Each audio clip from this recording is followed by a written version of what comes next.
Hello viewers, welcome to our YouTube channel cooking girl blog. আশা করি তোমরা সকলেই ভালো আছো। আমি অনেক অনেক ভালো আছি।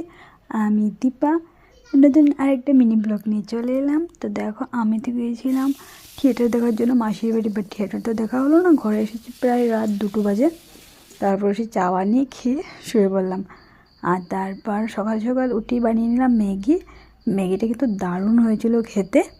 আর তারপর আমি খেয়েছি আর সবাইকে দিয়ে দিয়েছি ম্যাগি খাওয়ার জন্য। আর এই যে দেখো আমার সোনামা মাসির বাড়িতে গেলে অনেক ভালোবাসে। ওখানে গিয়ে মাসির যার ছেলে আর মেয়ে আছে ওদের সাথে খেলাধুলা করতে অনেক ভালোবাসে। তারপর ম্যাগি দিয়ে তারপর বানিয়ে নিলাম চা। এখানে দেখো চা, এখন চা খেয়ে নেব। আর এদিকে দেখো রান্না হচ্ছে, কী কী রান্না হচ্ছে তোমাদেরকে দেখাচ্ছি। মাছ মাংস হচ্ছে আর কীভাবে বানিয়েছি মাসি। আর এই যে দেখো আমাদের সোনামা খেলা করছে মাসির যার ছেলের সাথে।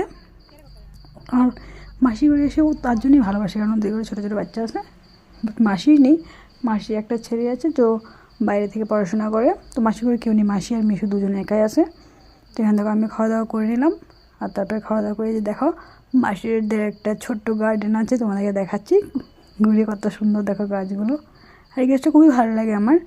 তারপরে এখানে দেখো আমি স্নান টান করে চলে এলাম, যেহেতু আমরা চলে যাব। আর স্নান করে এসে আবারও চা খেয়ে নিলাম, লাল চা খেয়েছি। আর এদিকে দেখো রেডি হয়েছি, আর আমি রেডি হওয়ার আগে মাসিও রেডি হয়ে পড়েছে, মাসিও যাবে আমাদের সাথে। আর দিদি সবাই রেডি হয়েছে, আমরা বেরিয়ে পড়লাম। তারপর রাস্তাতে দিদির একজন ফ্রেন্ডের ঘর আছে, ওখানে চলে গেলাম।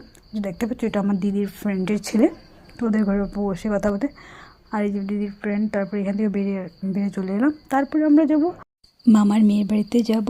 আর মামার মেয়ের বাড়ি না এখানে, ওরা এখানে রুমে থাকে, কারণ ওর হাজব্যান্ড এখানে জব করে, তো ও এখানে আছে।